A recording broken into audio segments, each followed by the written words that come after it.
ಇವತ್ತಿನ ವಿಶೇಷ ಬಿಳಿ ತರಕಾರಿ ಕುರ್ಮ. ಪೂರಿ ಚಪಾತಿ ಜೊತೆ ಅದ್ಭುತವಾದಂಥ ಜೋಡಿ. ತಿನ್ನೋದಕ್ಕೂ ತುಂಬಾ ಮೈಲ್ಡಾಗಿ, ಮಾಡೋದು ತುಂಬಾ ಸುಲಭ.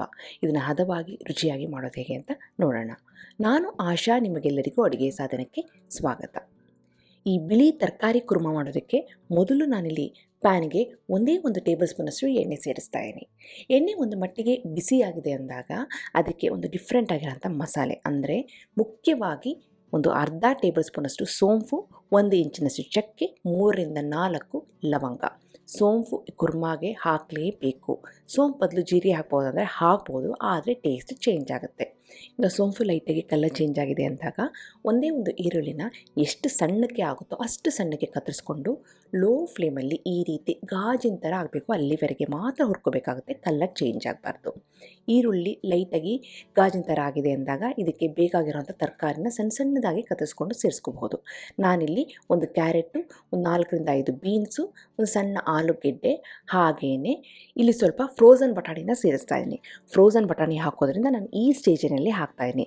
ಅಕಸ್ಮಾತ್ ನಿಮ್ಮ ಹತ್ರ ಒಣ ಬಟಾಣಿ ಇದೆ ಅಂದರೆ ಮೊದಲೇ ಅದನ್ನು ಒಂದು ರಾತ್ರಿ ನೆನೆಸಿ ಕುಕ್ಕರ್ನಲ್ಲಿ ಬೇಯಿಸಿ ಅದನ್ನು ಸ್ಟೇಜಿನಲ್ಲಿ ಸೇರಿಸಬೇಕಾಗುತ್ತೆ. ಈಗ ನೋಡಿ, ಕ್ಯಾರೆಟು, ಬೀನ್ಸು, ಬಟಾಣಿ ಹಾಗೆಯೇ ಆಲೂಗೆಡ್ಡೆ ಎಲ್ಲನೂ ಲೋ ಫ್ಲೇಮಲ್ಲಿ ಹುರ್ಕೊಳ್ತಾ ಇದ್ದೀನಿ. ತರಕಾರಿನ ಒಂದು 2ರಿಂದ 3 ನಿಮಿಷ ಲೋ ಫ್ಲೇಮಲ್ಲಿ ಎಣ್ಣೆಯಲ್ಲಿ ಹುರಿದ್ರೆ ಅದು ಬೇಗನೂ ಬೇಯುತ್ತೆ, ಕಲ್ಲರು ಚೆನ್ನಾಗಿ ರಿಟೇನ್ ಆಗುತ್ತೆ, ಹಾಗೆಯೇ ರುಚಿನೂ ಆಗಿರುತ್ತೆ. ಈ ಸ್ಟೇಜಿನಲ್ಲಿ ತರಕಾರಿಗೆ ಎಷ್ಟು ಬೇಕೋ ಅಷ್ಟು ಉಪ್ಪನ್ನು ಸೇರಿಸಿ ಚೆನ್ನಾಗಿ ಮಿಕ್ಸ್ ಮಾಡ್ತಾ ಇದ್ದೀನಿ. ಇದ್ರ ಜೊತೆ ನೀವು ಕ್ಯಾಪ್ಸಿಕಮ್ನು ಸೇರಿಸ್ಬೋದು, ಆದರೆ ಸ್ವಲ್ಪ ಫ್ಲೇವರು ಡಾಮಿನೇಷನ್ ಬರುತ್ತೆ ಕ್ಯಾಪ್ಸಿಕಮ್ದು. ಕಾಲಿಫ್ಲವರ್ನ ಸೇರಿಸ್ಬೋದು. ನಿಮಗೆ ಯಾವ ತರಕಾರಿ ಇಷ್ಟನೋ ಅದನ್ನ ಸೇರಿಸ್ಬೋದು, ಇಷ್ಟ ಇಲ್ವೋ ಅದನ್ನ ಸ್ಕಿಪ್ ಮಾಡ್ಬೋದು. ಈಗ ತರಕಾರಿನ ಒಂದು 2ರಿಂದ 3 ನಿಮಿಷ ಎಣ್ಣೆಯಲ್ಲಿ ಲೈಟಾಗಿ ಬಾಡಿಸ್ಕೊಂಡು ಆಮೇಲೆ ಒಂದು 3ರಿಂದ 4 ಟೇಬಲ್ ಸ್ಪೂನಷ್ಟು ನೀರನ್ನು ಸೇರಿಸಿ ನೀರಿನಲ್ಲಿ ತರಕಾರಿನ ಬೇಯಿಸ್ತಾ ಇದ್ದೀನಿ. ತರಕಾರಿನ ಎಣ್ಣೆಯಲ್ಲಿ ಬೇಯಿಸಿದ್ರೆ ನಾನು ಮೊದಲೇ ಹೇಳಿದೆ ರುಚಿನೂ ಚೆನ್ನಾಗಿರುತ್ತೆ, ಕಲರು ಹಾಗೇ ರಿಟೇನ್ ಆಗುತ್ತೆ. ಇದ್ರ ಬದಲು ನೀವು ಕುಕ್ಕರ್ನಲ್ಲಿ ಬೇಯಿಸು ಸಹ ನೀವು ಸೇರಿಸ್ಬೋದು, ಬೇಗ ಆಗುತ್ತೆ, ಆದರೆ ಕಲರ್ ಚೇಂಜ್ ಆಗುತ್ತೆ, ರುಚಿ ಸ್ವಲ್ಪ ಬದಲಾಗುತ್ತೆ. ಈಗ ನೀರನ್ನು ಹಾಕಿ ಮುಚ್ಚಿಬಿಟ್ಟು ಈ ತರಕಾರಿ ಮುಕ್ಕಾಲು ಭಾಗ ಬೇಯಬೇಕು, ಮಧ್ಯೆ ಮಧ್ಯೆ ಕೈ ಆಡಿಸ್ತಾ ಇದ್ದರೆ ಒಳ್ಳೆಯದು. ಈಗ ನೋಡಿದರೆ ತರಕಾರಿ ಮುಕ್ಕಾಲು ಭಾಗ ಬೆಂದಿದೆ. ಈ ಹಂತದಲ್ಲಿ ನಾವು ಏನು ಮಾಡಬೇಕು ಅಂತಂದರೆ ಟೊಮೆಟೊ ಹಣ್ಣಿನ ಪೀಸನ್ನು ಸೇರಿಸಬೇಕಾಗುತ್ತೆ. ಮೊದಲೇ ಟೊಮೆಟೊ ಹಣ್ಣಿನ ಪೀಸನ್ನ ಸೇರಿಸ್ಬಿಟ್ರೆ ಏನಾಗುತ್ತೆ ಅಂದರೆ ಟೊಮೆಟೊ ಹಣ್ಣು ತುಂಬ ಸಾಫ್ಟ್ ಆಗೋಗ್ಬಿಡುತ್ತೆ, ತುಂಬಾ ಕಲರ್ ಚೇಂಜ್ ಆಗೋಗ್ಬಿಡುತ್ತೆ, ಅದು ಪೀಸಾಗಿ ಕಾಣೋದಿಲ್ಲ. ಹಾಗಾಗಿ ಈ ತರಕಾರಿಗಳೆಲ್ಲ ಮುಕ್ಕಾಲು ಭಾಗ ಬೆಂದಿದೆ ಅಂದಾಗ ಒಂದು ಹಣ್ಣಾಗಿರೋಂಥ ಟೊಮೆಟೊ ಹಣ್ಣನ್ನು ಈ ರೀತಿ ಸಣ್ಣದಾಗಿ ಕತ್ತರಿಸ್ಕೊಂಡು ಅದನ್ನು ಸಹ ತರಕಾರಿಯೊಂದಿಗೆ ಸೇರಿಸಿ ಮಿಕ್ಸ್ ಮಾಡಿಬಿಟ್ಟು ಅದನ್ನು ಸಹ ಬೇಯಿಸಬೇಕಾಗುತ್ತೆ. ತರಕಾರಿ ಮುಕ್ಕಾಲು ಭಾಗ ಬೆಂದಾಗಿದೆ. ಆ ಹಂತದಲ್ಲಿ ನಾವು ಟೊಮೆಟೊ ಹಣ್ಣನ್ನು ಸೇರಿಸಿದ್ದೀವಿ. ಇವಾಗ ಟೊಮೆಟೊ ಹಣ್ಣಿನ ಜೊತೆ ತರಕಾರಿ ಉಳಿದಷ್ಟು ಬೆಂದ್ಕೊಬಿಡುತ್ತೆ, ಚೆನ್ನಾಗಿ ಸಾಫ್ಟ್ ಆಗುತ್ತೆ. ಈಗ ಟೊಮೆಟೊ ಹಣ್ಣನ್ನು ಚೆನ್ನಾಗಿ ಮಿಕ್ಸ್ ಮಾಡಿಬಿಟ್ಟು ಮುಚ್ಚಿಬಿಟ್ಟು ಇದನ್ನು ಮತ್ತೆ ಒಂದು 2ರಿಂದ 3 ನಿಮಿಷ ಮುಚ್ಚಿಟ್ರೆ ಅದು ಹಾಗೆ ಬೆಂದ್ಕೊಬಿಡುತ್ತೆ. ಆ ಟೈಮಿನಲ್ಲಿ ಇದಕ್ಕೊಂದು ಮಸಾಲೆ ರುಬ್ಬಬೇಕಾಗುತ್ತೆ. ಒಂದು 2ರಿಂದ 3 ಟೇಬಲ್ ಸ್ಪೂನಷ್ಟು ತೆಂಗಿನಕಾಯಿ ಪೀಸಸ್ಸು, ಖಾರಕ್ಕೆ ತಕ್ಕಂತೆ ಹಸಿಮೆಣಸಿನಕಾಯಿ, ಹಾಗೆಯೇ 1 ಇಂಚಿನಷ್ಟು ಶುಂಠಿ.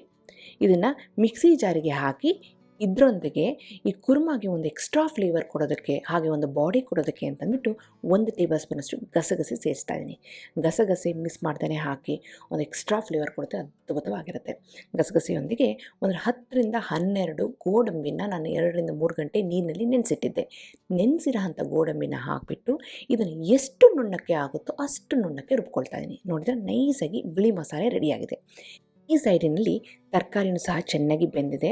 ಅದರೊಂದಿಗೆ ಟೊಮೆಟೊ ಹಣ್ಣು ಫ್ಲೇವರ್ನ ಬಿಟ್ಬಿಟ್ಟು ಸ್ವಲ್ಪ ಸಾಫ್ಟ್ ಆಗಿದೆ, ಆದರೆ ನೋಡೋದಕ್ಕೆ ಟೊಮೆಟೊ ಹಣ್ಣು ಥರನೇ ಇದೆ. ಈ ರೀತಿ ಇರಬೇಕು ಕುರ್ಮಾಗೆ. ಟೊಮೆಟೊ ಹಣ್ಣು ತೀರಾ ಸಾಫ್ಟಾಗಿ ತರಕಾರಿಯೊಂದಿಗೆ ಮ್ಯಾಶ್ ಆಗಿಬಿಟ್ರೆ ಏನಾಗ್ಬಿಡುತ್ತೆ ಅಂದರೆ ತಿನ್ನೋದಕ್ಕೂ ಅಷ್ಟು ಚೆನ್ನಾಗಿರೋದಿಲ್ಲ, ಕಲ್ಲರು ತುಂಬ ಚೇಂಜ್ ಆಗೋಗ್ಬಿಡುತ್ತೆ. ಎಷ್ಟೇ ಮಾಡಿದರೂ ಆ ಬಿಳಿ ಕಲ್ಲರ್ನ ರಿಟೇನ್ ಮಾಡೋದಕ್ಕೆ ಕಷ್ಟ ಆಗುತ್ತೆ. ಹಾಗಾಗಿ ಟೊಮೆಟೊ ಹಣ್ಣನ್ನು ಲಾಸ್ಟ್ಗೆ ಹಾಕಿ ತರಕಾರಿನ ಪೂರ್ತಿ ಬೇಯಿಸ್ಕೋಬೇಕಾಗುತ್ತೆ.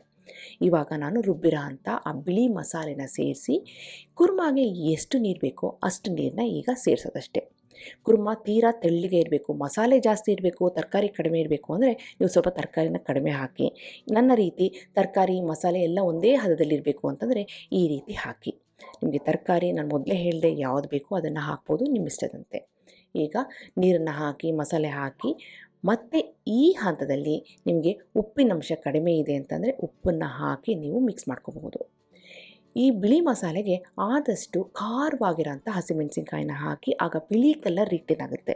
ಖಾರ ಜಾಸ್ತಿ ಬೇಕು ಅಂತಂದ್ಬಿಟ್ಟು ಜಾಸ್ತಿ ಹಸಿಮೆಣಸಿನ್ಕಾಯಿ ಹಾಕಿಬಿಟ್ರೆ ಏನಾಗುತ್ತೆ ಅಂದರೆ ಈ ಬಿಳಿ ಕಲರ್ ಹೋಗಿಬಿಟ್ಟು ಅದು ಲೈಟ್ ಗ್ರೀನಿಶ್ ಕಲರ್ ಬರುತ್ತೆ.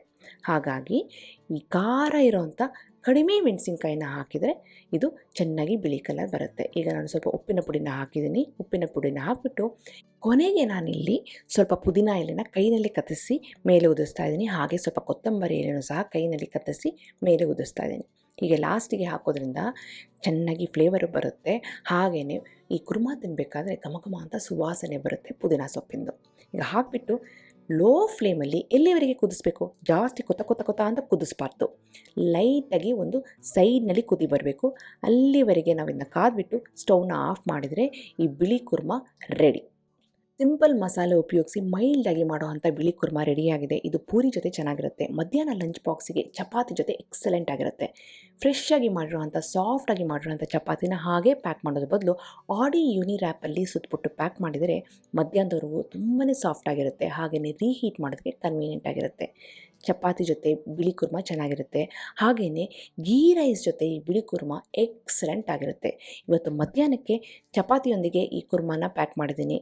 ಆದರೆ ಬೆಳಿಗ್ಗೆ ತಿಂಡಿಗೆ ಫೇವ್ರೆಟಾಗಿ ಬುಸ್ಸನೆ ಉಬ್ಬಿರೋವಂಥ ಪಳಪಳ ಅಂತ ಹೊಳಿತಿರೋಂಥ ಪೂರಿ ಮಾಡಿದ್ದೀನಿ.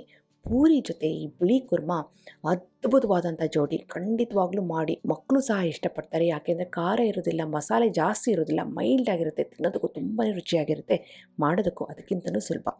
ನಿಮಗೆಲ್ಲ ಈ ರೆಸಿಪಿ ಇಷ್ಟ ಆಗಿದೆ ಅಂತ ಅಂದ್ಕೊಂಡಿದ್ದೀನಿ. ಖಂಡಿತವಾಗ್ಲೂ ಮಾಡಿ ಹೇಗೆ ಬಂತು ಅಂತ ನನ್ನ ಕಮೆಂಟ್ ಸೆಕ್ಷನಲ್ಲಿ ದಯವಿಟ್ಟು ತಿಳಿಸಿ.